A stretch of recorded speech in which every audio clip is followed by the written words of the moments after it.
Hello everyone, thanks for joining us for the second episode in our 12 bike shootout this year. The 2025 eMTB Shootout is coming to you from Zion Mountain Ranch here in Utah. Today we're going to be talking about the Crestline S 180. Let's dive into it and see how this bike performs.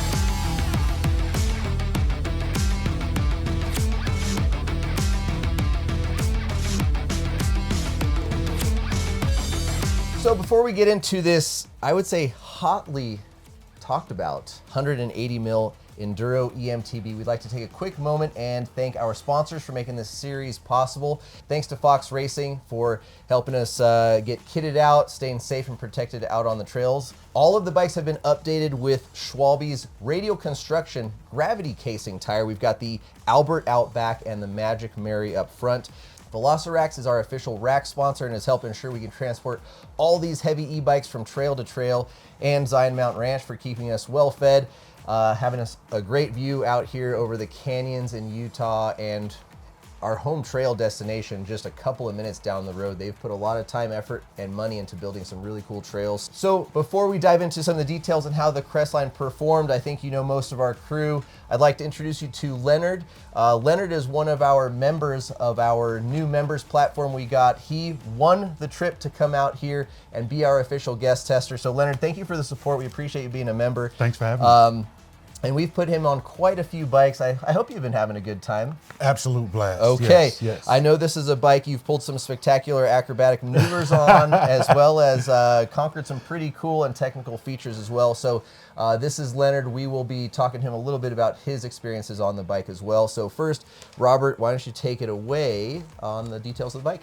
Yes, so the Crestline S 180, it is a bike that so many of our audience has been shouting about. It's a bike that's carried a lot of hype, and it's certainly been a sweet performing bike.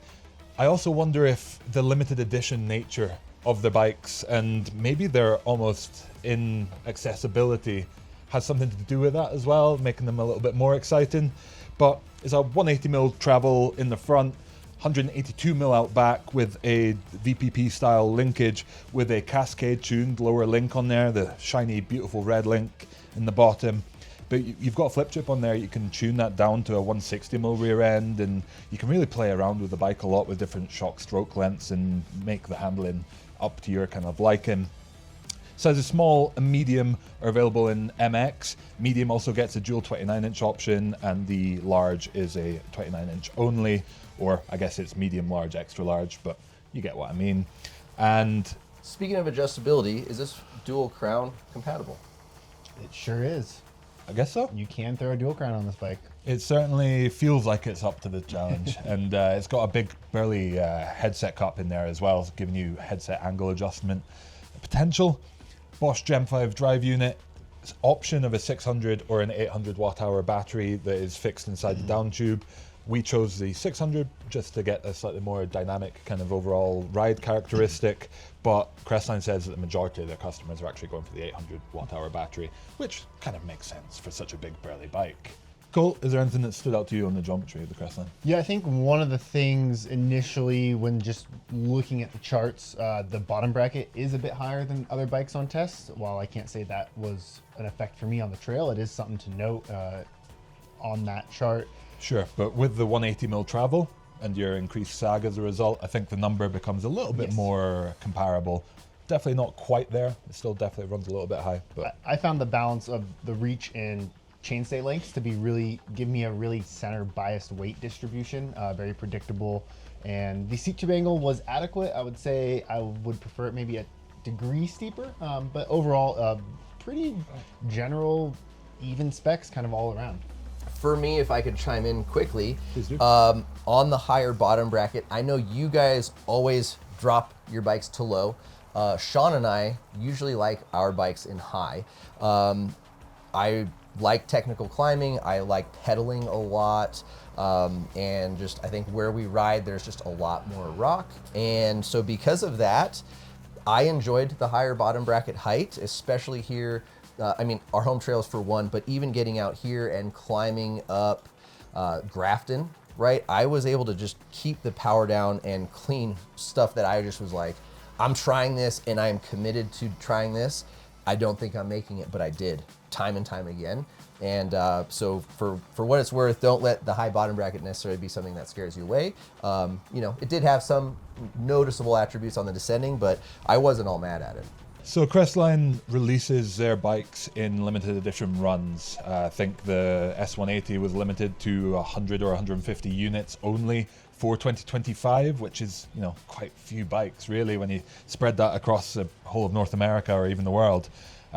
This build, as you see it, is $9,999 with the 600 watt hour battery. It would have been $10,300 with the 800. So looking at it, to me, with the ultimate level suspension, solid DT Swiss wheel set, it seems reasonable value, and the overall frame quality is there as well. Yeah. So Leonard, speaking of value, obviously you are our consumer tester. As a buyer, where does this bike sit from you from a desirability standpoint, a value standpoint, and what were your kind of first thoughts and impressions when you saw one of these in person for the first time? I was well aware of the buzz on the Crestline before I hopped on it, so I was excited to ride it. I really wanted to love it. Okay, but from when you first looked at the bike and the fit and the finish, the components, the drivetrain, the price tag at roughly $10,000, it seemed it's a beautiful bike. It's competitive. It's definitely value is a tough word to use when you're talking about $10,000 bicycle. Yeah. But it's comparatively it's a good value for the money, I believe. Okay. I like the cable port, plugs, and access. I think that's nice and tidy. We've had problems with the little rubber grommet at the rear triangle where the rear brake hose goes in, popping out. We have put that back in numerous times and it continues to keep popping out. I'd be curious to know if any other Crestline owners have had that problem, and maybe you have a fix or a solution for us. Potentially just something that we need to glue in. If it was your own bike, you'd make that permanent fix. Sure. But other than that, I think we all kind of settled around the 30% sag mark. I found the 30 to be a touch soft for the bigger compressions, like when we were riding the other day, really high speed, big compressions. I swapped down to 27% to get real specific, and that still kept that small bump, but then gave me that little bit more bottom out resistance without going in and changing any of the bands in the shock. Yeah, I played with everything from 25 to 35% sag, and being that it's got a slightly higher bottom bracket, I really love these days. We've got a lot of bikes that are getting lower and lower, and while that doesn't have its sacrifices for technical climbing and pedal clearance, the feeling of integration and being sunk deep into the bike is just something that I love so much. So when I was experimenting with this and I dropped it down to 35% sag, I found that the suspension, like you said, was a bit wallowy and just didn't quite have the support. And Crestline doesn't recommend going for that much sag. They say more the 30% kind of range. And then going up to the 30% range or 28%, I found it riding a little bit high. So it was just difficult for me to get the absolute sweet spot of the overall balance of the characteristics of the rear end. But for sure, super, super capable when you're pushing it.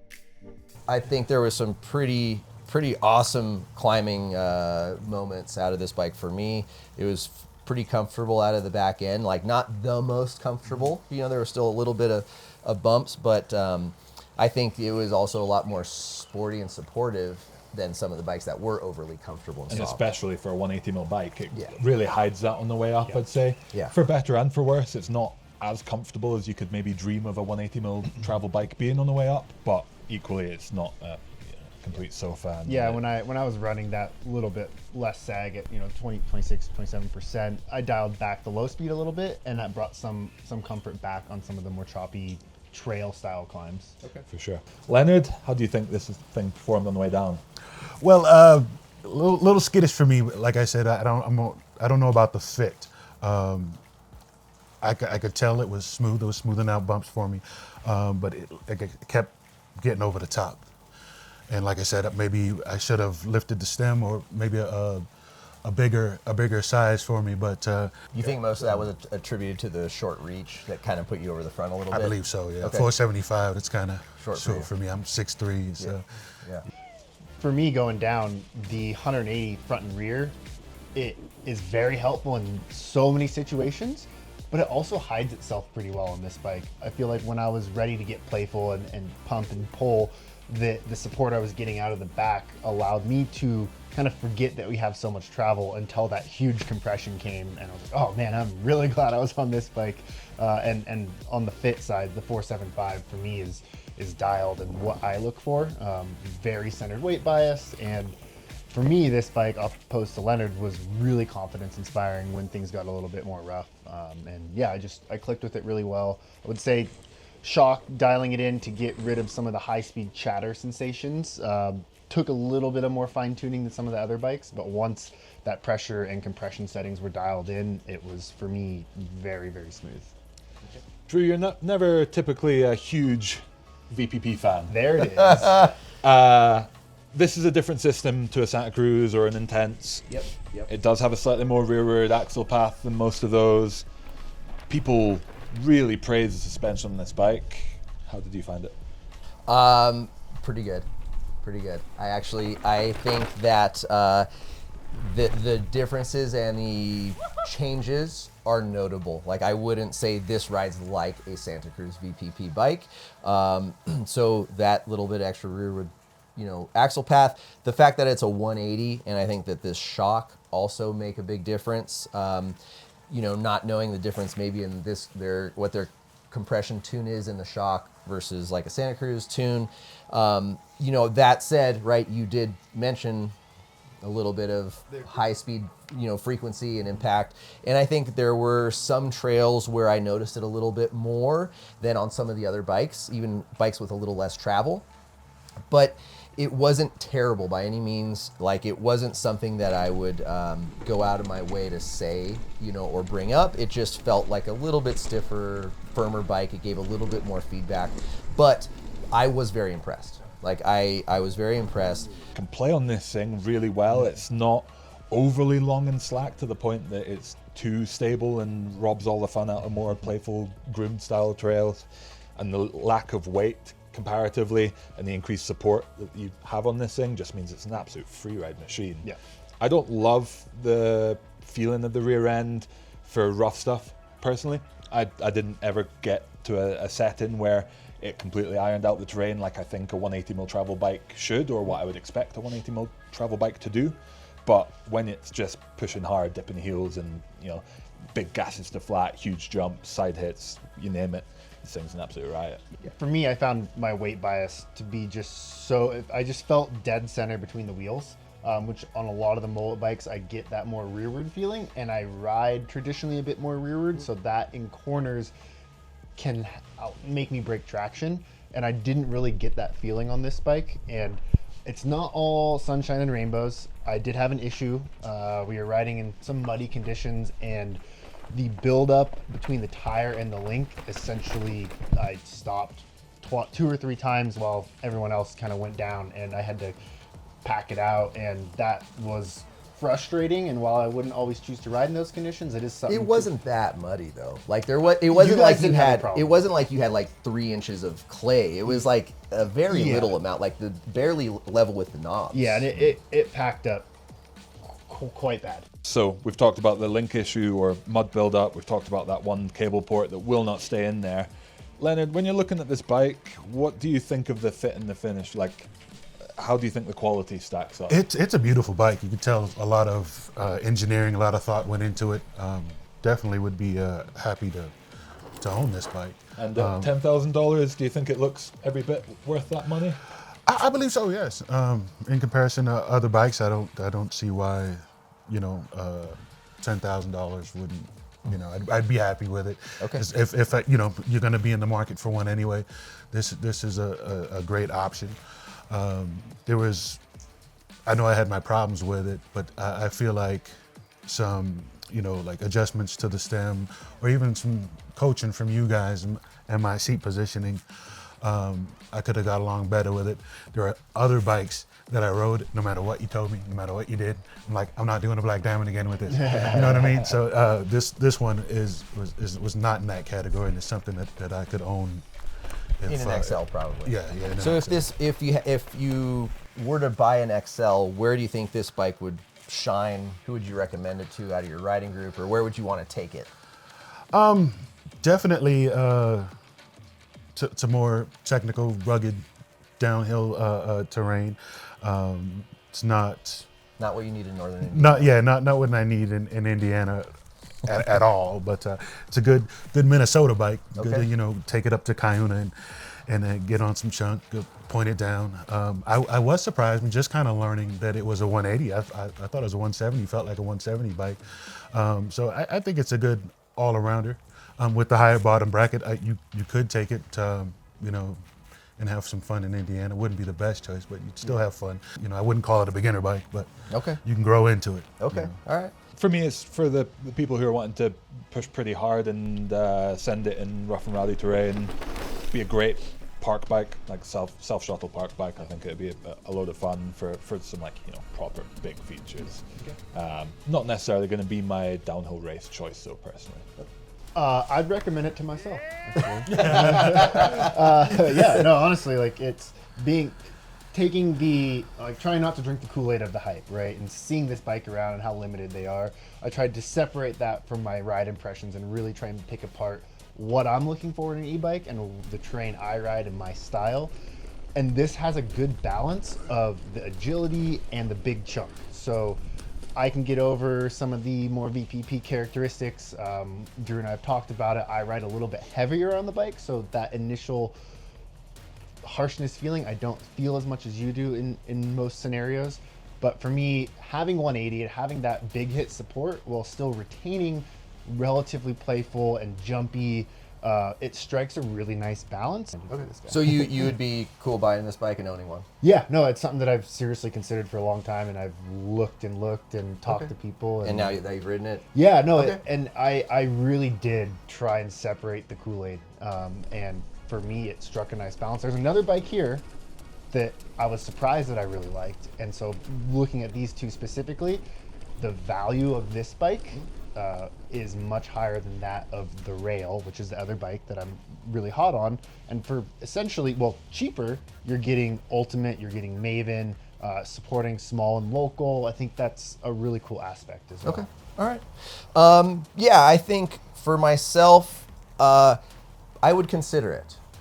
I wouldn't say yes, I wouldn't say no. I think it would, for my home trails and where I ride, maybe not my first pick, but I absolutely could see certain places it really excelling. I did have quite a bit of fun on the bike. So yeah, I don't really have too many negatives about the bike other than, the couple of things I addressed. But overall, I think it's a pretty sweet bike.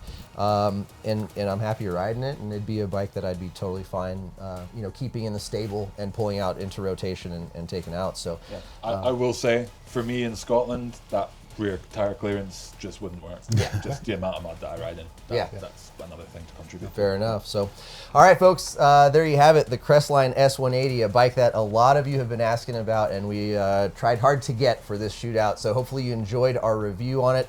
Leonard, thanks again for being a member, and I appreciate you coming out and spending all these days with us. Hopefully you had fun. He'll be in a couple more of our reviews talking about some of the other bikes he's ridden. Thanks again to Fox Racing, Schwalbe Tires, Velocirax, and Zion Mountain Ranch for making this series possible. Stay tuned for the other bikes in this series, and of course the grand finale where you see how this bike does against 11 other competitors in this year's shootout. Thanks very much, and we'll see you out on the trails.